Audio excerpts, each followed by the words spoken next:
আসসালামু আলাইকুম, কেমন আছেন সবাই? আশা করি ভালো আছেন। আমিও ভালো আছি আপনাদের দোয়ায়। তো এই যে চলে আসলাম বিকেলবেলা ইফতারি বানানোর আয়োজন করার জন্য। তো এখানে কাটাকাটি করে গাছ করে নিয়েছি সব। আমি এখন আলু দিয়ে বুট বসাবো। আগে আমি বুট বসাইয়া দিতেছি। আমি বুট আগেই সিদ্ধ করে রাখছি, তারপরে এখন কাঁচা আলু আর এখানে পেঁয়াজ, মরিচ, লবণ সব কিছু তেল একসাথে দিয়ে আমি আবার বসায় দেব। আর একসাথেই আমি বুট সিদ্ধ করে রেখে রাখছি, প্রতিদিন ঝামেলা বুট সিদ্ধ করতে। তো এই জন্য আমি একদিনে বুট সিদ্ধ করে রাখছি আর এইখানে বুট সিদ্ধ করছি। আর আজকে বুটে আলু টালু মশলা দিতেছি। এই বুটটা আমি 2 দিন খাবো। তো 2 দিনের জন্য একসাথেই আমি ভাজি করে নিতেছি, 2 দিন 3 দিন যাবে। তো এখানে আমি এই জন্য একসাথে ভাজি করে নিতেছি। আর আজকে রান্না করব আমি পালং শাক দিয়ে মাছের মাথা দিয়ে রান্না করব। তো এইটাই অন্য চুলায় দিয়ে দিব, পার করে সব কিছু দিয়ে বসাই দিলাম। আর এইটাতে আমি বসাবো শাক। তো এখানে পেঁয়াজটা দিয়ে দিলাম, পেঁয়াজ লাল করতে। তো এখন আমার পেঁয়াজটা মধ্যে মশলা দিয়ে দিব। তো মাছের মাথা দিয়ে রান্না করব, সে বিগেট মাছের মাথা। তো পালং শাক রান্না করব। পালং শাকে বেশি একটা হলুদ, মানে যে কোনো শাকে হলুদ একটু কমই দেওয়া লাগে, কম দিলে শাকটা দেখতে সুন্দর দেখা যায়।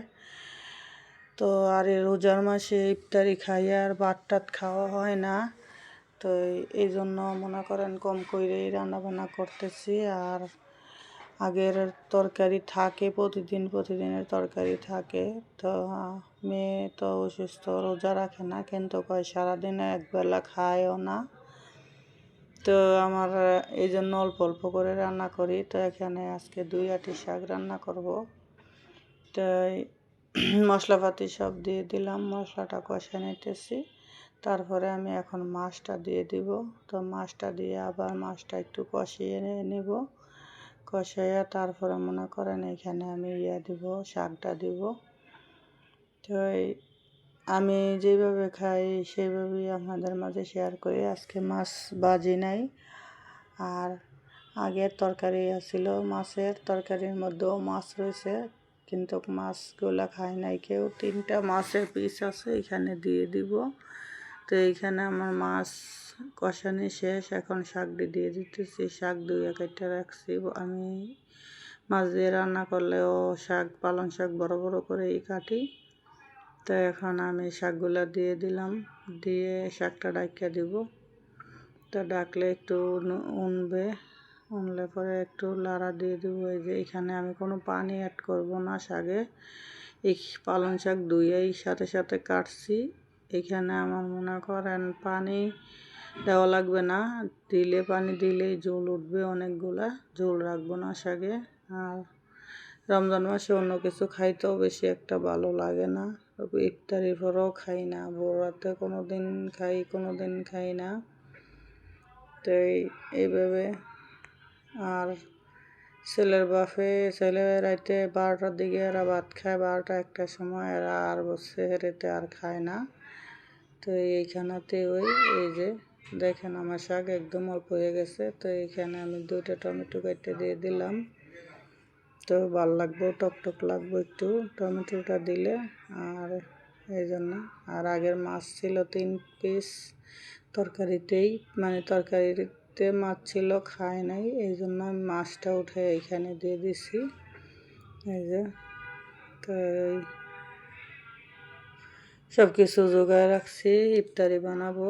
তো শাক আমার হয়ে গেছে প্রায়। তো আর একটু পরে তরকারিটা নামিয়ে আমি ইফতারি বানাবো। আজকে আলু বেগুনি বানাবো, আর পেঁয়াজু আর চিকেন টিকিয়া কাবাব বানাবো। তো সব কিছু একসাথে মাখায় রাইখে রাখছি চিকেন টিকিয়া কাবাবের জন্য, খালি শুধু ভাজবো। তো আজকে আলু চপ বানাবো না।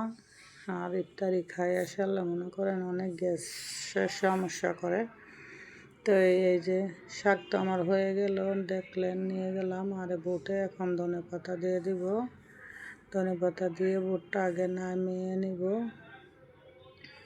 তো আমার আলুটাও সিদ্ধ হয়ে গেছে। আর এইভাবে ছোট ছোট করে আলু দিলে বুটে আমার কাছে খুবই ভালো লাগে। আর সেই দিন আপনাদের দেখছিলেন আমি ইফতারিতে বুট মানে বুটের মধ্যে দিয়েছিলাম এই যে এই আলু সিদ্ধ। আমার স্বামী আলু মনে করেন সিদ্ধ করে রাখছি, সে আলু এসে ভর্তা করে ফেলছিল, সেটা আলু বুটের মধ্যে দিছিলাম। আর ওইভাবে দিই না কোনো সময়, সেদিন দিয়েছিলাম। আর দেখতে ওকে বেশি সুন্দর লাগে নাই, আর এইভাবে সুন্দর লাগে। তো এখন এই যে আমি আগে বেগুনিটি ভেজে নিতেছি। তবে এখানে 4টা দিছি, এটাতে অনেকটা দেওয়া যায়। তা বেগুনি আবার শরীর চুলটা দেখে বেগুনি খায় না সবাই। তো বেগুনি আমার ভাজা শেষ। ছোট্ট একটা বেগুন দিয়ে বেগুনি বানাইছি, এখানে পেঁয়াজও ভাজতেছি। তো মনে করেন কি সবারই কি করোনা টিকা দিছে, এই করোনা টিকার কারণে সবারই শরীর খালি চুলকায়। তো এই জন্য আমাদের ঘরে বেশিরভাগ বেগুন আমরা খাই না ধরতে গেলে। এখন আজকেই আমি বেগুন আনছি, তবে ছোট ছোট 3টা বেগুন আনছি যাতে 3 দিন বানানো যায় ইফতারের মধ্যে বেগুনি। তো আমার এই যে বেগুনি ভাজা পেঁয়াজ ভাজা শেষ। এখন ভাজবো আমি চিকেন টিকিয়া।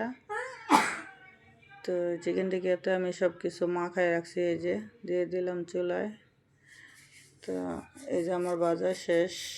এখন এই যে ঘরে বুট উঠায় রাখছি, আর এই বুট দিয়ে মাখাবো। আর এখানে আমার মেয়ে খাইছিল শাক রান্নার পর। তো এখন আমি ইফতারির টাইম হয়ে গেছে, ইফতারি খাইতেছি। তো ভিডিওটি যদি ভালো লাগে সবাই আমার পাশে থাকবেন, আমার জন্য দোয়া করবেন। আল্লাহ হাফেজ।